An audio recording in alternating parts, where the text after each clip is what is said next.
Okay चलो start करते हैं। तो लास्ट क्लास में अपन magnetic effects of electric current का रिवीजन किए थे। दैट अपना फिजिक्स का रिवीजन हो गया ना। हमने लाइट चैप्टर रिवाइज कर दिए, हीमोलाइन हो गया, इलेक्ट्रिसिटी भी हो गया है, magnetic effect of electric current. ठीक है, तो एक टेस्ट आपका मैग्नेटिक इफेक्ट का लूंगा मैं, हमने जिसका टेस्टिंग हुआ है, और फिर फिजिक्स का कंप्लीट टेस्ट जिसमें लाइट, इलेक्ट्रिसिटी, हाई और मैग्नेटिक इफेक्ट मिला रहेगा। ठीक है, आज अपन स्टार्ट करते हैं केमिस्ट्री का first chapter, that is chemical equations and reaction. ठीक है, कितने लोगों ने नहीं पढ़ा था मुझसे ये चैप्टर? नहीं पढ़ा था सर, आधा पढ़ा। जी, चलो स्टार्ट करते हैं केमिकल इक्वेशंस एंड रिएक्शंस।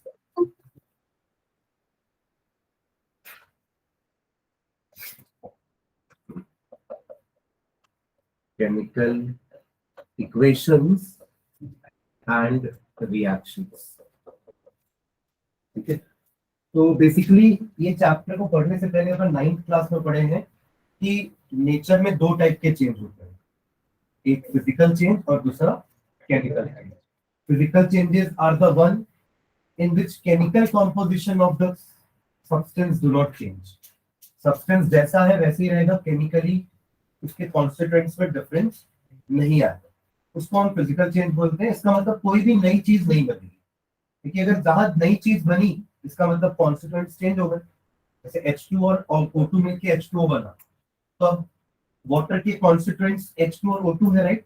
पहले H2 O2 अलग अलग थे, अब वो दो मिक्स होकर कंपाउंड बना चुके हैं। तो अब कंपाउंड एक नया सब्सटेंस है एक्चुअली में। ठीक है, उसकी अपनी खुद की प्रॉपर्टीज है।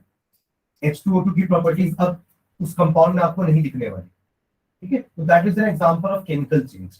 और जहां स्टेट चेंज वगैरह होता है, that is an example of physical change. जैसे एक आइस का मेल्ट होना, है ना, मेल्ट होकर लिक्विड बन जाना, वो लिक्विड का बॉईल होकर वेपर बन जाना, ये सब क्या क्या किस टाइप के चेंजेस हैं? फिजिकल चेंज, जहां पे कोई नई चीज नहीं बन रही। ठीक है, आइस का फॉर्मूला भी अगर आप पूछोगे तो H2O होगा, वाटर का फॉर्मूला पूछोगे लिक्विड स्टेट में तो भी H2O होगा, और वाटर वेपर का फॉर्मूला भी H2O होगा। तो कोई नई चीज नहीं बनी है। ठीक है, तो दोस वर फिजिकल चेंजेस।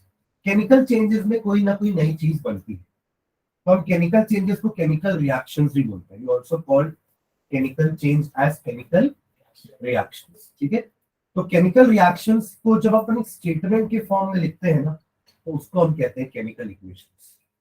ठीक है, when chemical changes or chemical reactions are written in the form of statement, then that statement is known as chemical equations. ठीक है, those statements can be in the form of sentence कि hydrogen reacted with oxygen to give water, ये sentence हो गया पूरा। ये word equation भी हो सकता है, हाइड्रोजन प्लस, साइन लगा है प्लस का, ऑक्सीजन, फिर एक एरो बनाए और लिख दिए वाटर, तो ये वर्ड इक्वेशन हो गया। और एक इक्वेशन बनता है फॉर्मूले के टर्म्स में, फॉर्मूला या सिंबल के टर्म्स में इक्वेशन बनता है। ठीक है, तो मैं तीनों एक एग्जांपल देता हूं। जैसे कि मैंने जो वर्ड इक्वेशन बताया, तो वर्ड इक्वेशन, केमिकल इक्वेशंस को हम तीन तरीके से लिख सकते हैं। ठीक है, केमिकल इक्वेशंस को एक होता है सेंटेंस के फॉर्म में, एक होता है वर्ड के फॉर्म में, और तीसरा केमिकल फॉर्मूला या सिंबल। कंपाउंड के फॉर्मूलेज होते हैं, एलिमेंट के सिंबल होते हैं। ठीक है, तो वर्ड के फॉर्म में जैसे मैं उस रिएक्शन को लिखो तो क्या हो जाएगा? Hydrogen plus oxygen gives water. तो लिखने का एक तरीका होता है ना, जितने भी हमारे रिएक्टेंट्स होते हैं they are written on the left hand side, और जो हमारे प्रोडक्ट होते हैं they are written on the right hand side. बीच में उनके एरो होता है, वो एरो में बताता है कि रिएक्शन का डायरेक्शन क्या है, रिएक्शन किस डायरेक्शन पे जा रहा है, वाटर की तरफ। वाटर बन रहा है ना, रिएक्शन वाटर की तरफ जा रहा है। ठीक है, और यही इक्वेशन को जब मैं केमिकल फॉर्मूला और सिंबल के टर्म्स में लिखूंगा, तो हाइड्रोजन का सिंबल होता है H2 ना कि H। कभी भी हाइड्रोजन अगर रिएक्शन में पार्ट ले रहा है तो उसका मॉलिक्यूल पार्ट लेता है, उसका एटम पार्ट नहीं लेता, H2। ठीक है, इन द सेम वे ऑक्सीजन के लिए O2 और वाटर का फॉर्मूला हो जाता है H2। ठीक है, तो यही केमिकल चेंज को अपन तीन तरीके से लिख सकते हैं, sentence, word and in terms of formula and symbols. ठीक है, सबसे अच्छा तरीका यही होता है, शॉर्टेस्ट वे है ये, है ना। ये तो और लॉन्गेस्ट वे, इसको तो मैंने लिखा भी नहीं, इतना लंबा एक सेंटेंस लिखना पड़ेगा, राइट। यहाँ पे हमें बहुत ज्यादा लिखना पड़ रहा है। सबसे शॉर्टेस्ट वे क्या होता है, using the symbols and formula. और वही सही तरीका भी होता है, क्योंकि उसी से हम आगे इक्वेशन को प्रोसेस करते हैं, ठीक है। आपको इससे नहीं समझ में आएगा ना कि कितने हाइड्रोजन लिए हमने, कितने ऑक्सीजन लिए हमने, तब कितना पानी बना है, वो आप इसी इक्वेशन को देख के बता सकते हैं, राइट। ये होते हैं केमिकल इक्वेशंस, जिसके लेफ्ट हैंड साइड्स को हम रिएक्टेंट्स बोलते हैं, राइट साइड वाला कहलाता है प्रोडक्ट। ठीक है, यहाँ तक क्लियर है। ठीक है, अब कुछ इंफॉर्मेशन हैं जो आपके इक्वेशन से हमें मिल सकती है। देयर आर सम इंफॉर्मेशन, या हम अपने रिएक्शन को और इंफॉर्मेटिव बना सकते हैं। We can make our equations look more informative. उसमें कुछ तरीके होते हैं जिससे हम अपने इक्वेशन को इंफॉर्मेटिव बना सकते हैं। इंफॉर्मेटिव मतलब वो इक्वेशन देख के हमें और भी इंफॉर्मेशन इक्वेशन के बारे में पता चले। जैसे अभी सिर्फ हम इतना पढ़ सकते हैं कि हाइड्रोजन ऑक्सीजन का रिएक्ट करके पानी बना है। अभी इस इक्वेशन में मुझे कुछ समझ में नहीं आ रहा कि हाइड्रोजन को मैंने किस स्टेट में लिया है, क्या वो सॉलिड स्टेट में है, क्या वो लिक्विड स्टेट में है, क्या वो गैस स्टेट में है।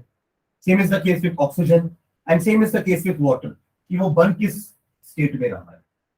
मैं क्लियर, हमने हाइड्रोजन ऑक्सीजन लिया ना, तो वो हम ही जानते हैं कि हमने किस स्टेट में लिया होगा। जिसने भी रिएक्शन कराया है वो वही जानेगा। तो वो उस रिएक्शन को इंफॉर्मेटिव बना सकता है by mentioning the state of matter. तो पहला तरीका है इंफॉर्मेटिव बनाने का, पहला by mentioning the states of matter. ये हम कहां बताते हैं, अपने रिएक्टेंट्स और प्रोडक्ट्स के बगल में ब्रैकेट के अंदर लिख करके। अगर ब्रैकेट के अंदर S लिखा हुआ है तो it stands for solids. Bracket के अंदर अगर L लिखा हुआ है तो इट स्टैंड्स फॉर लिक्विड, मतलब उसका मोल्टन फॉर्म। वाटर के साथ वाले को लिक्विड नहीं बोलेंगे, ठीक है।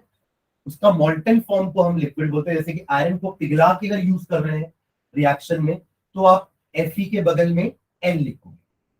अगर सॉलिड को यूज कर रहे हो तो Fe के बगल में S लिखोगे। और उसी के अगर आयरन फिलिंग्स, छोटे छोटे आयरन के टुकड़े आपने पानी में डाल दिए, तो अब उसके ब्रैकेट में AQ लिखोगे, एक्वस, ठीक है। तो solid, liquid, G for gas and AQ for aqueous. जब भी हम किसी का सॉल्यूशन पानी में बनाते हैं, देन ब्रैकेट में AQ लिखा जाता है। AQ stands for aqueous solution. Solution दो टाइप के होते हैं, aqueous solutions and non aqueous solutions, जहां पे अपन solvent other than water use करते हैं।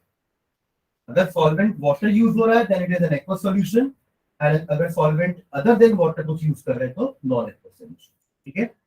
ओके, तो ये एक तरीका हुआ आपके इंफॉर्मेशन, आपके रिएक्शन को और इंफॉर्मेटिव बनाने का, इक्वेशंस को और इंफॉर्मेटिव बनाने का, ठीक है। दूसरा तरीका होता है कि आप कंडीशन लिख दो by mentioning the condition of reaction. कि रिएक्शन किस कंडीशन को है। कंडीशन का मतलब टेम्परेचर, प्रेशर, फिर क्या कोई कैटलिस्ट यूज कर रहे हैं अपन, तो ये सब चीजें हम मेंशन कर सकते हैं एरो के ऊपर। अब एरो जो बनाते हैं उसके ऊपर हम टेम्परेचर लिख सकते हैं। टेम्परेचर मतलब TEMP नहीं लिखना है, वैल्यू लिखना है, समझ रहे हैं, मतलब ऐसे ही लिख के आएंगे टेम्परेचर में, टेम्परेचर की वैल्यू लिखनी है। तो अगर आप रिएक्शन को 400 डिग्री सेल्सियस में करा रहे हो तो आप लिखो ऊपर 400 डिग्री सेल्सियस या 473 केल्विन, ठीक है। फिर इसी में आप प्रेशर भी मेंशन करो, अगर other than room temperature, room pressure अगर आप यूज कर रहे हो तो वहां पे टेम्परेचर प्रेशर लिखना होता है। उसके अलावा अगर आप कोई कैटलिस्ट यूज कर रहे हो, कुछ रिएक्शंस में कैटलिस्ट का यूज होता है। कैटलिस्ट क्या होते हैं, they are the chemical substances which alters the rate of reaction. Alter मतलब चेंज करना, रिएक्शन के रेट का मतलब स्पीड। यहाँ हम रेट बोलते हैं, स्पीड नहीं बोलते, स्पीड गाड़ियों की होती है, राइट। बट यहाँ पे रिएक्शन का क्या होता है, रेट। तो रिएक्शन के रेट को ऑल्टर करने के लिए अपन कैटलिस्ट का यूज करते हैं। अगर मैं चाहता हूँ कोई रिएक्शन फास्टर हो जाए तो मैं वहां कैटलिस्ट यूज करूंगा, उससे रिएक्शन का स्पीड क्या होता है, बढ़ जाता है। और वो कैटलिस्ट खुद रिएक्शन में पार्ट नहीं लेता है, ठीक है। रिएक्शन में कैटलिस्ट पार्ट नहीं लेगा, आपको प्रोडक्ट साइड में कैटलिस्ट का कोई पार्ट नहीं दिखेगा, है ना, clear. So it is the chemical substance which alters the rate of reaction without actually taking part in it. तो भी कर सकता है, तभी तो अल्टर वर्ड यूज करते हैं, ठीक है। कुछ कैटलिस्ट ऐसे भी होते हैं, ठीक है।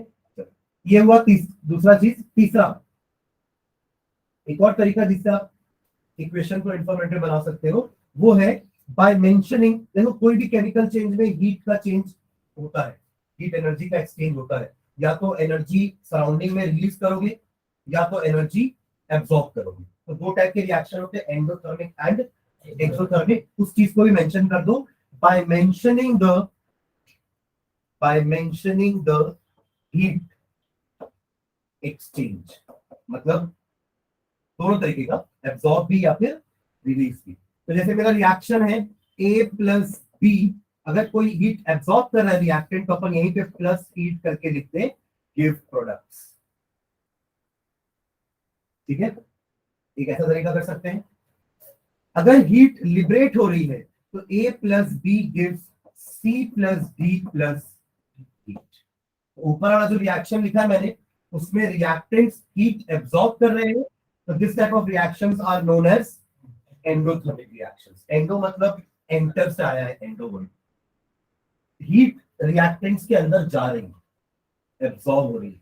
ठीक है, और A plus B give C plus D plus, ये एग्जांपल है एक्सोथर्मिक का, एग्जिट से आया है एक्सो वर्ड। यहाँ पे हीट निकल रही है reaction.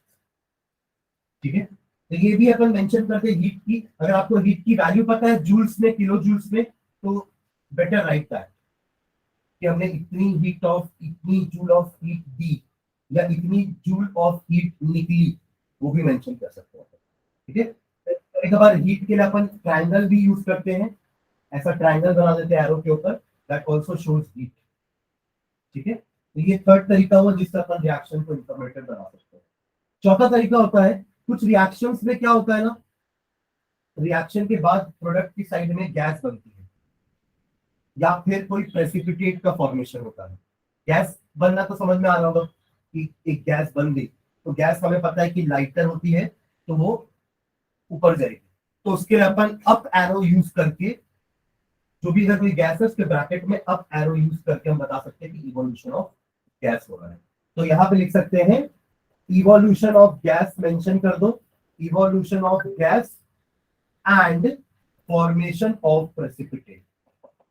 Formation of precipitate, precipitate होता है जो चीज डिसॉल्व नहीं होती है, अल्टीमेटली वो नीचे के टेस्ट ट्यूब में सेटल हो जाती है, उसको अपन प्रेसिपिटेट बोलते हैं। अगर वो डिसॉल्व हो जाएगा तो फिर वो सॉलिड पार्ट नहीं बचेगा। तो प्रेसिपिटेट एक तरह का सॉलिड पार्ट होता है जो डिसॉल्व नहीं हो पा रहा है सॉल्वेंट। ठीक है, तो अप एरो यूज करते हैं, उसके सिंबल के बगल में अप एरो लगा है, मतलब इवोल्यूशन ऑफ गैस है, वो एक गैस है जो इवॉल्व हो रही है। और अगर डाउनवर्ड एरो लगा हुआ है इसका मतलब वो एक सॉलिड है जो प्रेसिपिटेट हुआ। ठीक है, ये चौथा तरीका हुआ इंफॉर्मेटिव बनाने का। और कोई तरीका? ठीक है, ठीक है, तो इतने तरीके से हम अपने इक्वेशंस को इंफॉर्मेटिव बना सकते हैं। तो ये एक्चुअली फर्स्ट पार्ट है आपके चैप्टर का ना, कि इक्वेशंस क्या होते हैं, कैसे लिखते हैं। ठीक है, और एक पार्ट और इसमें अपन देखेंगे, वो है एक law, that is law of conservation of मास। तो 9th में पढ़ते थे कांस्टेंट प्रोपोर्शन, यहां उसकी जरूरत नहीं है। Law of conservation of mass ये क्या बोलता है?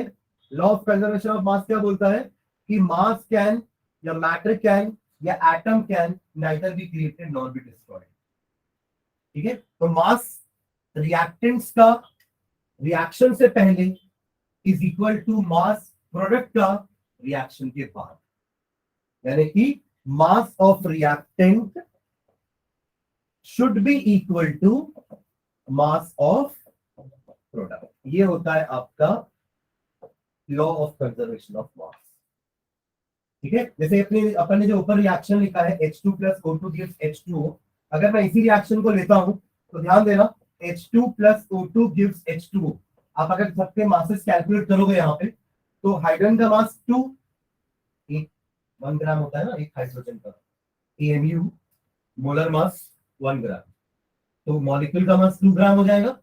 2 एटम है ना हाइड्रोजन के, वैसे एक एटम ऑक्सीजन का कितना मास होता है 16, ऐसे 2 है तो टोटल कितना हो जाएगा 32। ऐड करेंगे कितना आ रहा है 34, कितना आएगा 34, जबकि आप यहाँ ऐड करोगे कितना आ रहा है 80। 2 + 16 इज 18। तो ये तो इस लॉ को फॉलो नहीं कर रहा है। यहाँ मास ऑफ रिएक्टेंट कितना था 34, तो प्रोडक्ट 18 कैसे बना, बाकी का 16 ग्राम कहाँ गया, समझ रहे हैं ना। तो to follow the law of conservation of mass, हम इक्वेशन को कभी भी ऐसे नहीं लिखते। तो आपके केमिकल इक्वेशंस एक्चुअली में दो टाइप के होते हैं, एक होते हैं बैलेंस, या उसको अपन कहते हैं अनबैलेंस को स्केलेटल बोलते हैं। अब बैलेंस बोलो या, हाँ बैलेंस ही बोलेंगे उसको, फिर और कोई टर्म नहीं है ना स्केलेटल जैसा।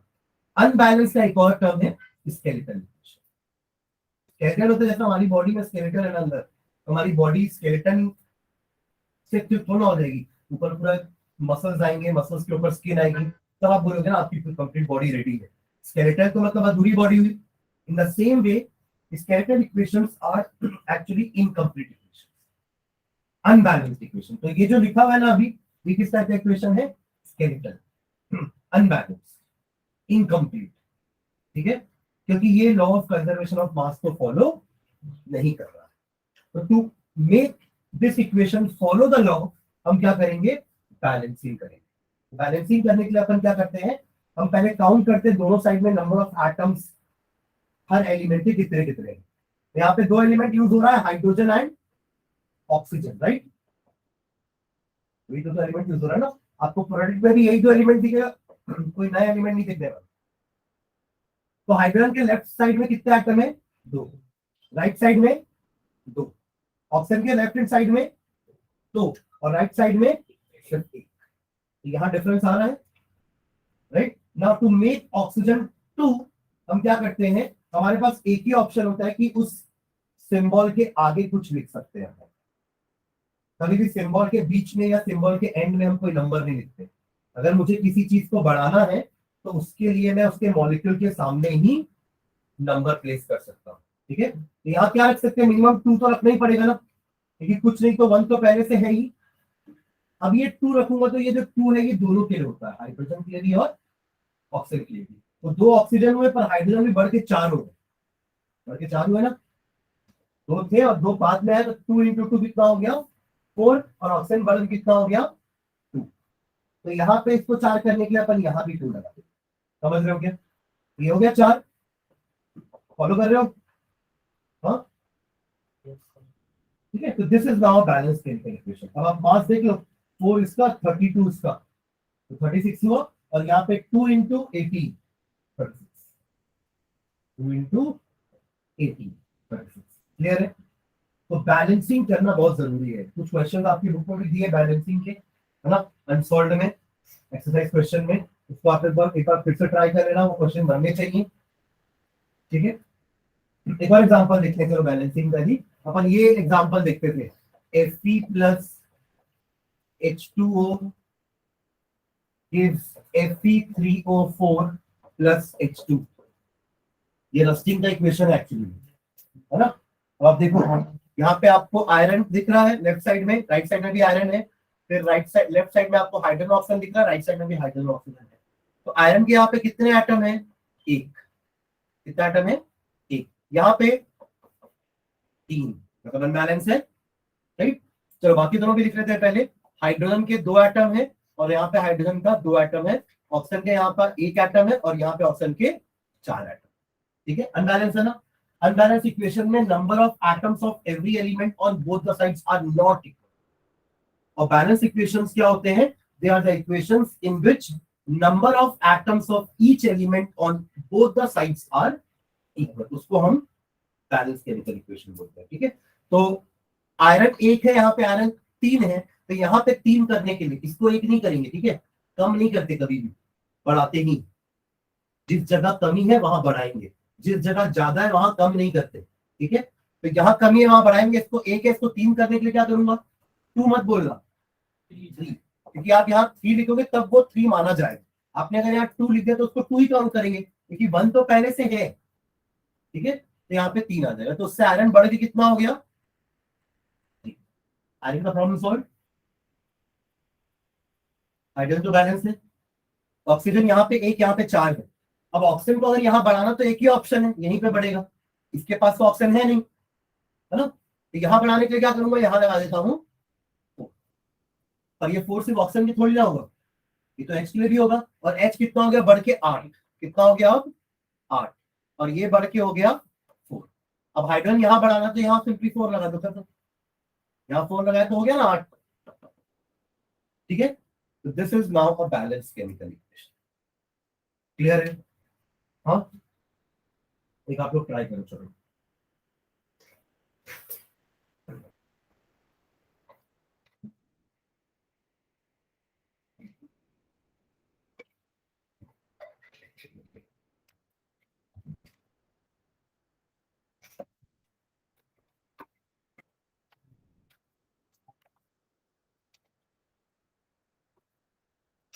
कॉपी निकाल लो सब।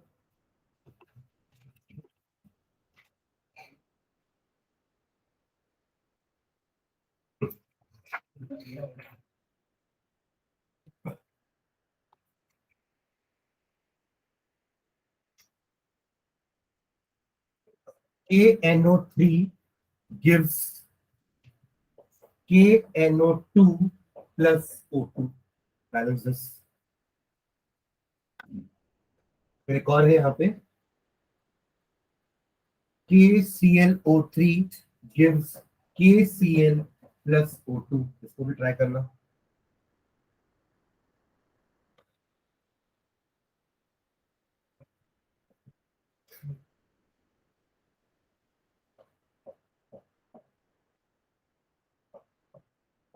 एल्यूमिनियम प्लस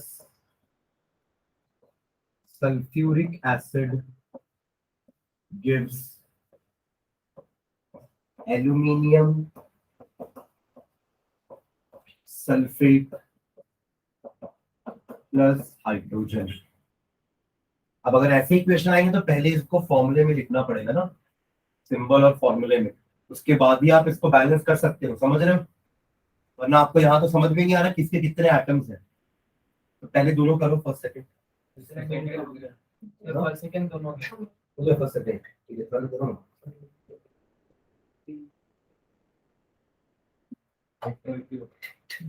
तो 9th का भी कंसेप्ट याद रहना चाहिए कि फॉर्मूला कैसे बनाते हैं, एल्यूमिनियम सल्फेट का फॉर्मूला कैसे बनेगा ये भी पता होना चाहिए।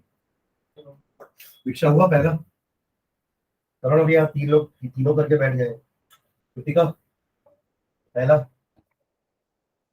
पहला बताओ, चलो कृतिका। यहाँ ठीक है, और के नोटो के आगे 2, ठीक है, बस हो गया बैलेंस। तो पे ही है, कोई और दूसरा? हाँ ठीक, इधर अनिकेत सेकंड।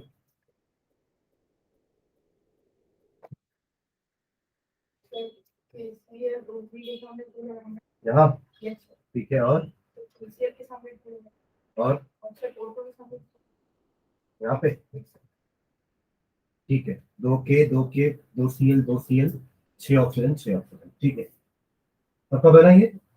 चलो ये वाला कैसे बनाएंगे देखो। एल्यूमिनियम कभी भी कोई मेटल लिखा होता है ना तो उसका सिर्फ सिंबल लिखते हैं, जैसे हाइड्रोजन के लिए H नहीं लिखते, H2 लिखते हैं। पर कोई भी मेटल है तो उसके लिए सिर्फ उसका सिंबल लिखते हैं, उसके आगे उसके नीचे कोई नंबर नहीं आता है ना। मेटल अकेले एक ही आइटम उसका रिएक्ट करता है ऐसे, राइट। सल्फ्यूरिक एसिड का फॉर्मूला क्या होता है? H2SO4, H2SO4 मतलब हाइड्रोजन आयन और सल्फेट आयन जब क्रिस क्रॉस करे होंगे इसका, जब इन दोनों क्रिस क्रॉस कराओगे तभी आएगा H2SO4। इसका 2 यहां आ गया, इसका 1 यहां आ गया, right. It gives aluminium sulphate. अब इसका फॉर्मूला कैसे बनेगा? Al का होता है 3 पॉजिटिव, राइट, और सल्फेट का होता है SO4 2 नेगेटिव। जिनको नहीं समझना ध्यान से देखना इसको, है ना, फॉर्मूला बनाना आना चाहिए, ये 9th में पढ़े अपन। तो Al के नीचे फिर 3 लिखेंगे और सल्फेट के नीचे 2 लिखेंगे। ये 2 इधर जाएगा और यहाँ ब्रैकेट के बाहर 3 जाएगा। ब्रैकेट लगाना भूल गए तो गलत हो जाएगा, ठीक है। तो फॉर्मूला क्या बनेगा?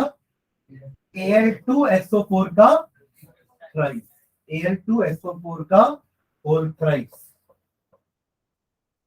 ठीक है, प्लस H2। अब यहाँ H मत लिखना, ठीक है। ये हुआ अभी इक्वेशन, अभी बैलेंस नहीं हुआ है, ठीक है। अब बैलेंस करना है तो एल्यूमिनियम दोनों में यहाँ पे एक है, यहाँ पे दो है, तो बैलेंस करने के लिए यहाँ पे 2 लगाना पड़ेगा। ठीक है, उसके बाद सल्फर देख लो, सल्फर सल्फर सल्फर यहाँ पे एक है, यहाँ पे 3 है, तो यहाँ पे क्या लगाना पड़ेगा? 3, तभी तो 3 होगा, और तो कोई ऑप्शन नहीं है सल्फर को बढ़ाने का, राइट? चलो अच्छा लास्ट में, ओके। और हाइड्रोजन गिन लेते हैं, हाइड्रोजन कितना है यहाँ पे? 6। जनरली लोग 3+2 कर देते हैं, हमेशा मल्टीप्लाई करना याद रखना। 3 × 2 6 हाइड्रोजन है, और यहाँ पे 2 ही है, तो 6 करने के लिए यहाँ 3 लगाना ही पड़ेगा, राइट? और लास्ट ऑप्शन चेक कर लो, ऑक्सीजन कितना है यहाँ पे? 12। कितना है? 3 × 4 12, और यहाँ पे 12, तो ऑप्शन बैलेंस। क्लियर है? एक और करेंगे।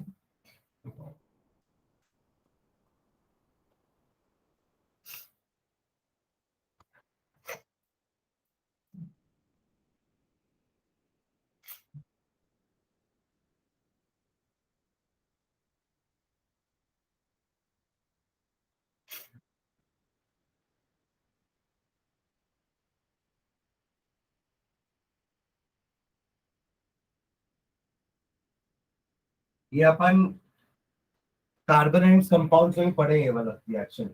ये क्या है? CH4 मीथेन, मीथेन का कंबशन हो रहा है, तो कार्बन डाइऑक्साइड और वाटर बनता है। ये रिएक्शन लिखे भी है अपन। ठीक है, इसको बैलेंस करो।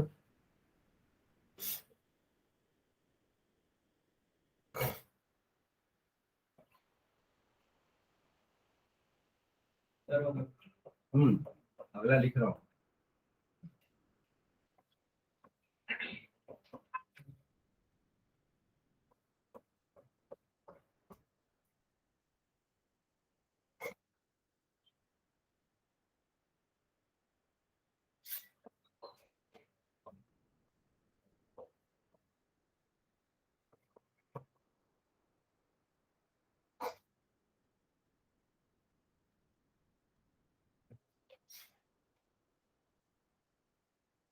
दीक्षा पहला वाला होगा।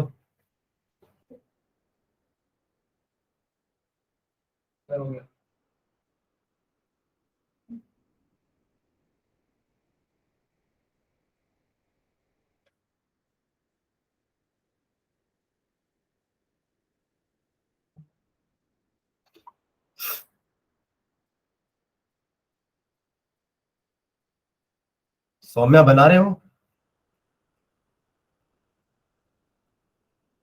Yes sir. बताओ फर्स्ट वाला, सौम्या।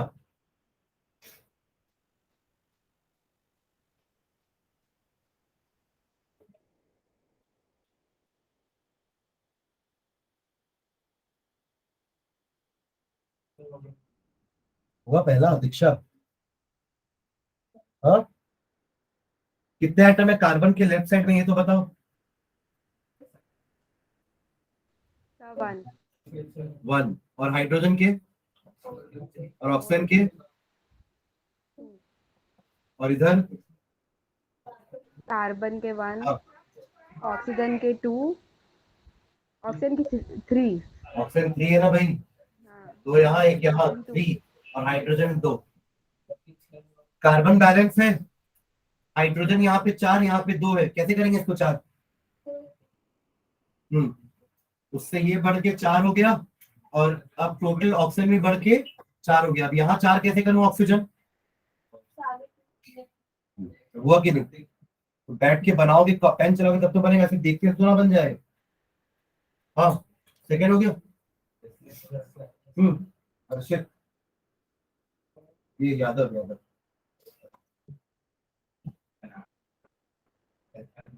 सेकेंड, कब बनेगा तो?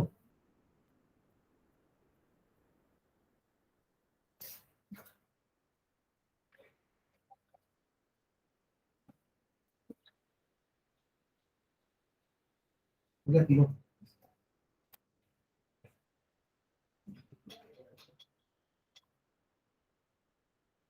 ये वाला हर्षित यादव, ये हर्षित कर देना जल्दी।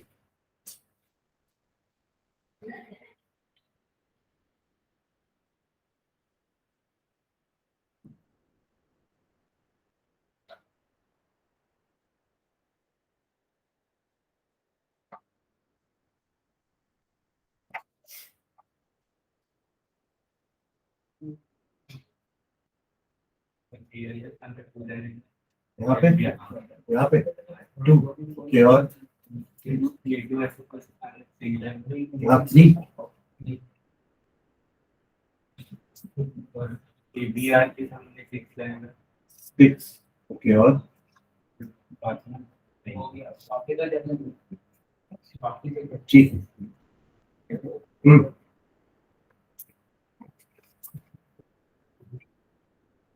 लास्ट ये फोटोसिंथेसिस का रिएक्शन है ना, carbon dioxide and water plants लेते हैं, they give glucose and oxygen. अच्छे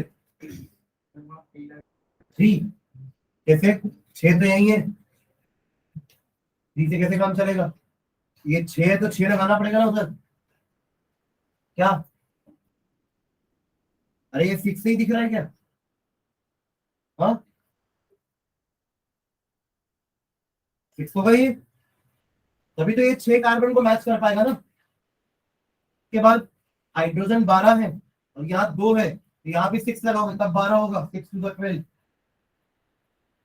और ऑक्सीजन बस काउंट कर लो, अब उसमें भी इधर 8 है और इधर 6 और 6 12 है, यहाँ 12 है ना टोटल, सॉरी 12 और 6 18 इधर, ये 12 टोटल इधर और 6 इधर, 18 इधर 6 और इधर 2 8 है, मतलब 12 होना चाहिए ना। ठीक है, 6 दूनी 12, 12 और 6 18, ठीक है, क्लियर है? ठीक, चलो वापस आते हैं पीछे, यहाँ तक क्लियर है सबको? ये आपके चैप्टर का फर्स्ट पार्ट है कि इक्वेशंस क्या होते हैं, कैसे होते हैं और कैसे बैलेंस करते हैं, ठीक है। सेकेंड पार्ट है चैप्टर का रिएक्शंस, कि रिएक्शंस कितने टाइप के हैं, ठीक है।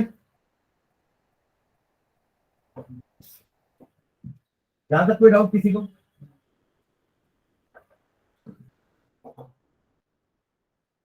तो केमिकल रिएक्शंस हमने यहाँ पे टोटल 5 टाइप के पढ़े हैं, केमिकल रिएक्शंस, ठीक है। टोटल 5 टाइप के केमिकल रिएक्शन पढ़े हैं। सबसे पहला होता है कॉम्बिनेशन रिएक्शन। क्या है? Combination reaction. नाम से समझ में आ रहा है कि कोई 2 या 2 से ज्यादा एटम या मॉलिक्यूल कंबाइन होकर एक नया एटम या नया मॉलिक्यूल ही बनाएंगे, एटम तो नहीं बनाएंगे, नया मॉलिक्यूल बनाएंगे, ठीक है। तो इसका एक जनरल टाइप का रिएक्शन होता है A plus B give product, या फिर सिंगल लिख दो P या AB, सिंगल प्रोडक्ट, ठीक है। 2 या 2 से ज्यादा रिएक्टेंट होंगे और प्रोडक्ट एक बनाएंगे। So that is an example of, that is a general form of combination reaction. Example सीखना चाहो इसके लिए तो एक Mg plus O2 gives MgO, balance करने के लिए 2 और यहाँ पे 2, फिर C plus O2 gives CO2, ऊपर जो वाटर का रिएक्शन लिखा वो भी कॉम्बिनेशन का ही टाइप होगा, H2 plus O2 gives H2O, right. तो इन टाइप के रिएक्शंस को हम क्या कहते हैं? कॉम्बिनेशन रिएक्शन, ठीक है। देखा है तो ये भी आपके 3 टाइप के होते हैं कॉम्बिनेशन रिएक्शन, डिपेंडिंग अपॉन कि आप क्या कंबाइन कर रहे हो और क्या बन रहा है, ठीक है। तो कॉम्बिनेशन रिएक्शन बेसिकली 3 कैटेगरी में डिवाइड हो सकते हैं। Element 1 and element 2 combines to give a compound, जैसे कि ये दोनों है ना, ये इसी का तो एग्जांपल है। मैग्नीशियम एक एलिमेंट है, ऑक्सीजन एक एलिमेंट है, MgO एक कंपाउंड है। कार्बन एक एलिमेंट है, ऑक्सीजन एक एलिमेंट है, कार्बन डाइऑक्साइड एक कंपाउंड है। तो 2 elements combine to form a compound, इस टाइप का कॉम्बिनेशन हो सकता है। सेकेंड हो सकता है कि एक compound plus a element gives a new compound, NC मतलब न्यू कंपाउंड, ठीक है। जैसे for example NO plus O2 gives NO2, balance करना पड़ेगा इसको, ठीक है। यहाँ पे 2 लगा देते हैं, यहाँ 2 लगा देते हैं, बैलेंस, राइट। तो ये एक compound plus a element gives a new compound. ये नाइट्रिक ऑक्साइड है, ये नाइट्रोजन डाइऑक्साइड है, दोनों अलग अलग कंपाउंड है। और तीसरा होता है compound and another compound gives a new compound, ये तीसरा टाइप का कॉम्बिनेशन। जैसे कि NH3 plus HCl gives NH4Cl, ammonium chloride. ये सब टाइप के आपके कॉम्बिनेशन हो सकते हैं।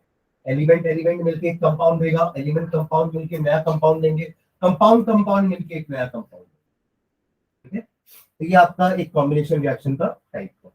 सेकेंड टाइप के रिएक्शंस होते हैं डिकम्पोजिशन रिएक्शन। Decomposition reaction. ठीक है, ये जस्ट अपोजिट है कॉम्बिनेशन का। कॉम्बिनेशन में दो या दो से ज्यादा इनपुट्स थे और आउटपुट एक था या प्रोडक्ट एक था। यहाँ पे रिएक्टेंट एक होगा और प्रोडक्ट दो या दो से ज्यादा हो सकते हैं और डिकम्पोज हो रहे हैं, ब्रेक हो रहे हैं। डिकम्पोज होना मतलब ब्रेक होना, स्मॉलर स्मॉलर पार्ट्स में ब्रेक होना होता है डिकम्पोजिशन का मतलब। ठीक है, तो यहाँ पे डिकम्पोजिशन हो रहा है, ए का बी और सी मिल रहा है, तो डिकम्पोजिशन अपने आप से तो होगा नहीं, आपको कुछ ना कुछ एनर्जी देनी पड़ेगी यहाँ पे। अब now on the basis of type of energy there are three types of decomposition reaction. एक होता है थर्मल, अगर आप हीट दे रहे हो, फॉर एग्जांपल कैल्शियम कार्बोनेट को अगर आप हीट करते हो तो calcium oxide and carbon dioxide मिलता है। ऐसे अगर आप FeSO4 को हीट करते हो तो Fe2O3 plus SO2 plus SO3 gas मिलती है। समझ रहे हो, यहाँ कलर चेंज भी हो रहा है। ठीक है, उसके बाद ये हुआ थर्मल डिकम्पोजिशन। एक होता है आपका इलेक्ट्रिकल डिकम्पोजिशन, जहां पे आप इलेक्ट्रिसिटी दे रहे हो, जैसे कि वाटर में इलेक्ट्रोलिसिस रिएक्शन। वाटर में अगर आप इलेक्ट्रिसिटी पास कराते हो तो it will break into its components H2 and O2. H2 will be collected in one test tube and O2 will be collected in another test tube. Cathode anode, है ना। Cathode एक negative electrode होती है, तो वो negative electrode के पास hydrogen जाएगा H positive, right, और एनोड आपका पॉजिटिव इलेक्ट्रोड है तो पॉजिटिव वाले के पास OH नेगेटिव जाएगा, OH नेगेटिव वहां जाके O2 में चेंज हो जाएगा। कैथोड नेगेटिव, आप बैटरी का नेगेटिव टर्मिनल जिस इलेक्ट्रोड से कनेक्ट करते हो उसको कैथोड बोलते हैं, और उसके पास जाता है पॉजिटिव आयन, तभी तो वो पॉजिटिव आयन का नाम कैटायन पड़ा, क्योंकि वो कैथोड के पास है। और नेगेटिव आयन कहाँ जाता है, एनोड के पास, तभी उसका नाम एन आयन पड़ा, एन आयन। एन क्यों, क्योंकि वो एनोड में जा रहा है। आयन क्यों, क्योंकि वो आयन है, वो एनोड में जा रहा है, इसलिए उस नेगेटिव आयन का नाम एन आयन पड़ा। क्लियर, और उसको एनोड बोल रहे हैं क्योंकि वो एक इलेक्ट्रोड है, ओड, cathode anode, cation anion. Clear है, ये हो सकता कैटायन जो है वो पॉजिटिवली चार्ज है, वो positively charge, cation positively charge ion है जो नेगेटिव इलेक्ट्रोड में जा रहा है, विच इज कैथोड। ठीक है, ओके। तो यहाँ पे भी आपका जो H2 है वो H positive being a cation, वो कहाँ जाएगा, कैथोड के पास। OH negative is an anion, it will go towards anode, वहां जाके H2 और O2 में ब्रेक होंगे। आपको एक टेस्ट ट्यूब में स्पेस कम दिखेगी, जगह, खाली जगह नहीं, एक्चुअली वहां पे गैस है, एक में H2 है, एक में O2 है, तो H2 वाले में कम जगह भरी होगी और O2 वाले में ज्यादा जगह भरी होगी, या आपको खाली दिखेगी। तो समझ जाना कि जिसमें ज्यादा स्पेस दिख रहा होगा वहां पे ऑक्सीजन कलेक्ट हुआ है, और जहां पे कम स्पेस दिख रहा होगा वहां पे हाइड्रोजन कलेक्ट हुआ है। ठीक है, तो ये आपका इलेक्ट्रिकल डिकम्पोजिशन हुआ। और थर्ड है आपका फोटोकेमिकल डिकम्पोजिशन। फोटोकेमिकल, जहां पे हम सनलाइट की प्रेजेंस में आपका ये AgCl या AgBr, सनलाइट के प्रेजेंस में Ag एंड क्लोरीन गैस में या ब्रोमीन में चेंज होता है, और इसको अपन यूज करते हैं फोटोग्राफी में, AgBr, तो AgBr। ठीक है, ओके। तो ये हुआ आपका डिकम्पोजिशन रिएक्शन। थर्ड टाइप का रिएक्शन अपन ने इस चैप्टर में पढ़ा था, वो था displacement reaction. Displacement reaction, as the name suggest, it will displace a metal, और वो मेटल जो डिस्प्लेस करने वाला है वो स्ट्रॉन्ग होना चाहिए, तभी वो एक वीक वाले को डिस्प्लेस कर पाएगा। उसका जनरल फॉर्म आप ऐसे लिख सकते हो, A plus BC gives AC plus B, where A is more reactive metal than B। इसलिए तो A ने B को उसी के सॉल्यूशन से हटा दिया। ये कैटायन होगा, पहले लिखा हुआ है तो कैटायन होगा, C एनायन होगा, बाद में लिखा हुआ है। तो A एक मेटल है जो कि B से ज्यादा रिएक्टिव है, और उसने B को उसी के सॉल्यूशन से हटा दिया। बेस्ट एग्जांपल क्या है, zinc plus CuSO4 gives ZnSO4 plus C। ठीक है, उल्टा रिएक्शन कभी भी नहीं होगा कि copper plus ZnSO4 gives ZnSO4 plus copper, Zn plus CuSO4, ऐसा कभी नहीं। क्योंकि कॉपर लेस रिएक्टिव है जिंक से, तो कॉपर जिंक को उसी के सॉल्यूशन से डिस्प्लेस नहीं कर सकता। तो यही हमने पढ़ी थी रिएक्टिविटी सीरीज। क्या पढ़े थे? रिएक्टिविटी सीरीज या फिर एक्टिविटी सीरीज, जहां पे ये सीरीज क्या होती है, in which metals are arranged in decreasing order of their reactivity. जो सबसे टॉप मोस्ट में होगा वो हाईली रिएक्टिव है, और जैसे जैसे आप नीचे आओगे रिएक्टिविटी कम होती चली जाएगी। जो सबसे नीचे में वो लीस्ट रिएक्टिव है। तो स्टार्टिंग में कौन है? Potassium, sodium. लास्ट में कौन है? Gold, silver, platinum. बीच में आपका कहीं पे हाइड्रोजन आता है, हाँ, कॉपर नीचे है, हाइड्रोजन के नीचे है कॉपर, कॉपर के नीचे फिर सिल्वर, गोल्ड वगैरह है। हाइड्रोजन के ऊपर जिंक है, आयरन है, आयरन के ऊपर भी जिंक होता है ना, ठीक है। तो एक ऑर्डर अपन ने लिखा हुआ that is the reactivity series, उसको फॉलो करके अपन ये रिएक्शन करवाएंगे, ठीक है। उसके बाद फोर्थ टाइप का रिएक्शन था डबल डिस्प्लेसमेंट। डबल डिस्प्लेसमेंट में एक्चुअली हमने दो टाइप के रिएक्शंस पढ़े थे। एक था न्यूट्रलाइजेशन और दूसरा रिएक्शन था प्रेसिपिटेशन। पहले इसका जनरल फॉर्म देखते हैं। जैसे सबका जनरल फॉर्म हमने लिखा है, तो डबल डिस्प्लेसमेंट का एक और नाम होता है partner exchange reaction. Partner exchange reaction, और इसका जनरल फॉर्म होता है AB प्लस CD। AB एक कंपाउंड है, CD दूसरा कंपाउंड है, gives AD plus CB। Cation कर लिखोगे ना, इधर कैटायन A है, इधर कैटायन C है, D नहीं है, D तो बाद में लिखा तो एनायन होगा ना वो। तो AD एक बनेगा और दूसरा क्या बनेगा? CB, ना कि BC। अरे BC नाम का है, CB नाम का कोई कंपाउंड नहीं होता, बट लिखने का तरीका पता होना चाहिए आपको क्या है। C पहले लिखा मतलब C कैटायन है, A पहले लिखा मतलब A कैटायन है, ठीक है। तो इसका एनायन इसके कैटायन के साथ और इसका एनायन इसके कैटायन के साथ एक्सचेंज है, ठीक है। अब ये दो टाइप के रिएक्शन अपन देखे थे, न्यूट्रलाइजेशन भी देखे थे इसी में, और इसी में हमने क्या देखा था? प्रेसिपिटेशन। दोनों में होता क्या है? होता डबल डिस्प्लेसमेंट ही है, पर रिएक्शन क्या है? न्यूट्रलाइजेशन क्यों बोल रहे हैं? क्योंकि यहाँ पे एक एसिड एक बेस को न्यूट्रलाइज करता है।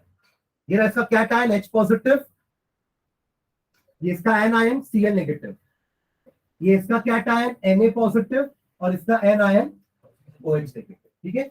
नाउ जब रिएक्शन होगा तो H पॉजिटिव चला जाएगा OH नेगेटिव के साथ, Na पॉजिटिव चला जाएगा Cl नेगेटिव, तो बनेगा क्या? NaCl plus H2। और इसमें थोड़ा सा हीट भी लिबरेट होता है न्यूट्रलाइजेशन के समय। पढ़े ना कभी भी पानी को एसिड में नहीं डालना चाहिए, एसिड को पानी में डालना चाहिए। अगर आपने एक भरे हुए कंटेनर में जिसमें एसिड है उसमें ऊपर से पानी डालना तो स्प्लैशिंग हो जाएगी, इसलिए अपन पानी ज्यादा लेते हैं और एसिड ऊपर से डालते हैं धीरे धीरे ताकि स्प्लैशिंग ना हो, ठीक है। ये अपन एसिड बेस सॉल्ट में पढ़े थे ना, ठीक है। तो ये एक रिएक्शन आपका न्यूट्रलाइजेशन का एग्जांपल हुआ। एक और एग्जांपल देखते हैं न्यूट्रलाइजेशन का ही। दूसरा एसिड ले लेता हूं H2SO4, ले सकते हैं एक और एसिड H2SO4 प्लस बेस, चलो KOH ले लेते हैं, राइट। अब इसका cation H positive anion SO4 2 negative, इसका cation H positive anion OH negative. तो जब रिएक्शन होगा तो क्या होगा? HOH मिलके वाटर बन जाएंगे और ये दोनों मिलके क्या बन जाएंगे? K2SO। क्लियर है? तो ऐसे ही बनाना फॉर्मूला, तो कभी गलती नहीं होगी, ठीक है। ओके, दूसरा टाइप का रिएक्शन है प्रेसिपिटेशन। प्रेसिपिटेशन में क्या होता है?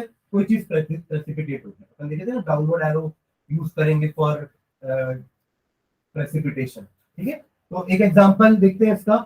Barium chloride plus H2SO4 gives barium sulphate, इसका व्हाइट कलर का प्रेसिपिटेट बनता है, हम नीचे लिख देते हैं व्हाइट PPT प्लस HCl। देख रहे हो, ये Ba2 पॉजिटिव है, ये Cl नेगेटिव है, ये H पॉजिटिव है, ये SO4 2 नेगेटिव है। तो Ba2 पॉजिटिव इसके साथ चला गया, H पॉजिटिव इसके साथ, और ये प्रेसिपिटेट, ठीक है। एक और एग्जांपल देखते हैं चलो इसी का, है ना, जो कि इंपॉर्टेंट भी है, लेड वाला। येलो कलर का प्रेसिपिटेट बनता है, ठीक है। PbNO3 का twice lead nitrate and potassium iodide. इसका क्या आयन है Pb2 पॉजिटिव, इसका क्या एन आयन है NO3 1 नेगेटिव। इसका क्या आयन है K पॉजिटिव, एन आयन है I नेगेटिव। अब जब ये दोनों बनाएंगे तो क्या कंपाउंड बनेगा PbI2, जो कि येलो कलर का प्रेसिपिटेट होता है। और जब ये दोनों बनेंगे तो क्या बनेगा KNO नाइट्रेट, पोटेशियम नाइट्रेट, ठीक है। Potassium nitrate, lead iodide, lead nitrate, potassium iodide. तो पार्टनर एक्सचेंज हुआ ना, आयोडाइड पहले पोटेशियम के साथ था, अब लेड के साथ आ गया। नाइट्रेट पहले लेड के साथ था, अब पोटेशियम के साथ चला गया, ठीक है। तो this is double description reaction, जिसकी दो कैटेगरी हुई, प्रेसिपिटेशन एंड न्यूट्रलाइजेशन। न्यूट्रलाइजेशन क्यों बोल रहे हैं उसको, क्योंकि वो एसिड और बेस को न्यूट्रलाइज कर रहा है, ठीक है। और लास्ट फिफ्थ टाइप का रिएक्शन देखा था हमने, दैट वाज क्या था, रेडॉक्स रिएक्शन, ठीक है। फिफ्थ टाइप का रिएक्शन देखे थे अपन, रेडॉक्स रिएक्शन। इसमें अपन ने पहले पढ़ा था कि ऑक्सीडेशन क्या होता है, रिडक्शन क्या होता है। तो ऑक्सीडेशन की तीन डेफिनेशन पढ़े थे, एडिशन ऑफ ऑक्सीजन और any other electronegative element. Electronegative element जब मैं बोलता हूं उसका मतलब क्या है, नॉन नेगेटिव, ठीक है। दूसरा डेफिनेशन था इसका, रिमूवल ऑफ हाइड्रोजन और any other electro positive element, यानी कि मेटल, ठीक है। और थर्ड था लॉस ऑफ इलेक्ट्रॉन। ये तीन डेफिनेशन है आपके ऑक्सीडेशन की। और रिडक्शन की तीन definition just opposite, removal of oxygen और एनी अदर इलेक्ट्रोनेगेटिव एलिमेंट का रिमूवल, एडिशन ऑफ हाइड्रोजन और any other electro positive element का एडिशन, या फिर गेन ऑफ इलेक्ट्रॉन। ये तीन डेफिनेशन दोनों की हमने पढ़ी थी, ठीक है। हमने एक और डेफिनेशन देखी थी एजेंट्स की। ऑक्सीडाइजिंग एजेंट्स वो होंगे जो ऑक्सीडेशन में हेल्प करेंगे, और रेड्यूसिंग एजेंट्स वो होंगे जो रिडक्शन में हेल्प करेंगे, राइट। तो ऑक्सीडाइजिंग एजेंट का डेफिनेशन क्या होना चाहिए, ऐसा जो ऑक्सीजन दे, तभी तो ये लेगा, ऐसा जो हाइड्रोजन ले ले या इलेक्ट्रॉन ले ले, वो कहलाएगा ऑक्सीडाइजिंग एजेंट। और रिड्यूसिंग एजेंट्स क्या होंगे, ऐसा जो ऑक्सीजन ले ले या हाइड्रोजन डोनेट करे या इलेक्ट्रॉन डोनेट करे, तभी तो सामने वाले का रिडक्शन होगा ना। जो रिडक्शन की डेफिनेशन है ना, बस उसको फॉलो करना है। रिडक्शन का मतलब लॉस ऑफ ऑक्सीजन है, तो अगर मैंने इनसे ऑक्सीजन ले लिया तो इनका हो जाएगा रिडक्शन, तो मैंने क्या होगा रिड्यूसिंग एजेंट, क्योंकि मैंने लिया ना ऑक्सीजन, ठीक है। तो ये आपके ऑक्सीडाइजिंग एजेंट है, reducing agent. Ultimately oxidizing agents खुद रिड्यूस होते हैं एंड रिड्यूसिंग एजेंट्स खुद ऑक्सीडाइज। अब जैसे मैंने इनसे ऑक्सीजन लिया तो ये तो रिड्यूस हो गए, बट मेरे पास भी तो ऑक्सीजन का गेन हुआ ना, तो मैं भी तो ऑक्सीडाइज हुआ, गेन ऑफ ऑक्सीजन, राइट। तो ये आपकी डेफिनेशन होगी ऑक्सीडेशन रिडक्शन की। अब ऐसे रिएक्शन जिसमें oxidation and reduction takes place simultaneously, एक साथ अगर हो रहा है तो उस टाइप के रिएक्शन को हम क्या बोलते हैं, redox reaction. In fact in chemistry all reactions are redox, क्योंकि इतने सारे रिएक्शन अपन ने पीछे देखे, सब में इनमें से कोई ना कोई प्रोसेस तो होता ही है, समझ रहे हैं। और कोई रिएक्शन में अगर हाइड्रोजन किसी ने लूज किया तो डेफिनेटली उस रिएक्शन में ऐसा कोई होगा जिसने हाइड्रोजन गेन भी किया। अगर एक ने लूज किया तो दूसरा गेन करेगा ही ना। तो इसलिए उस रिएक्शन, क्योंकि दोनों की जो डेफिनेशंस है वो कॉम्प्लीमेंट्री एक दूसरे के, ऑपोजिट है।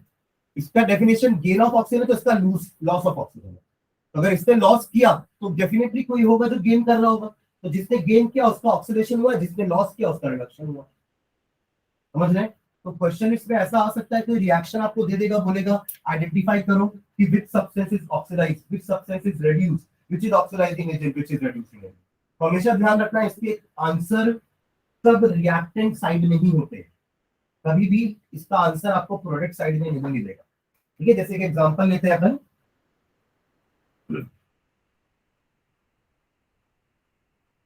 ZnO plus C gives Zn plus CO.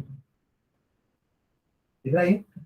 अब देखो यहाँ पे क्या हो रहा है, ZnO से Zn हुआ मतलब लॉस ऑफ ऑक्सीजन यानी कि रिडक्शन। ये क्या हुआ है, रिडक्शन। तो क्वेश्चन पूछा गया है कि which substance is reduced, तो आंसर Zn होगा ना कि Zn। क्या होगा आंसर, Zn होगा। मैंने बोला कि सारे आंसर आपको रिएक्टेंट साइड्स में ही मिलेंगे। तो ZnO इज reduced और कार्बन ने ऑक्सीजन गेन किया, राइट, तो कार्बन इज ऑक्सीडाइज्ड।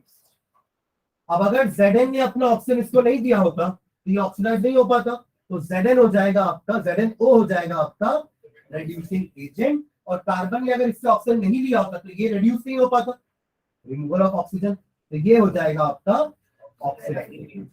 ये हमेशा ऐसे ही होता है कि जिसका ऑक्सीडेशन हुआ है वो रेड्यूसिंग एजेंट्स होते हैं, और जिनका रिडक्शन हुआ है वो आपके ऑक्सीडाइजिंग एजेंट्स होते हैं।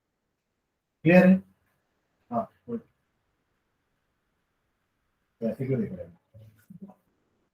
ठीक है, तो this is an example of redox reaction जहां पे ऑक्सीडेशन रिडक्शन साइमल्टेनियसली हो रहा है।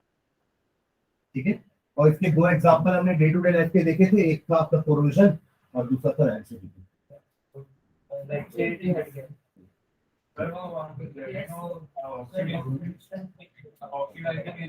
जो रिड्यूस होता है वो ऑक्सीडेशन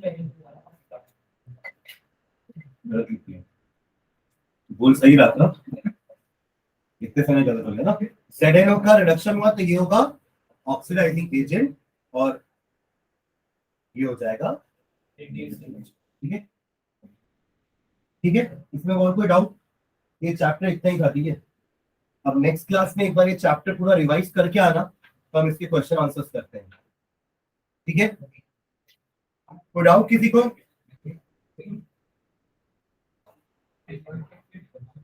हाँ जी, मतलब देता हूँ ना, चल देता हूँ।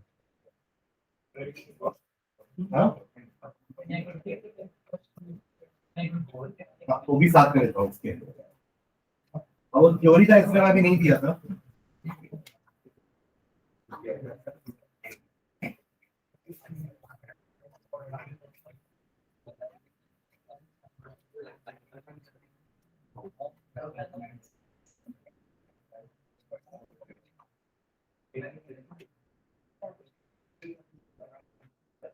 चलिए, थैंक यू।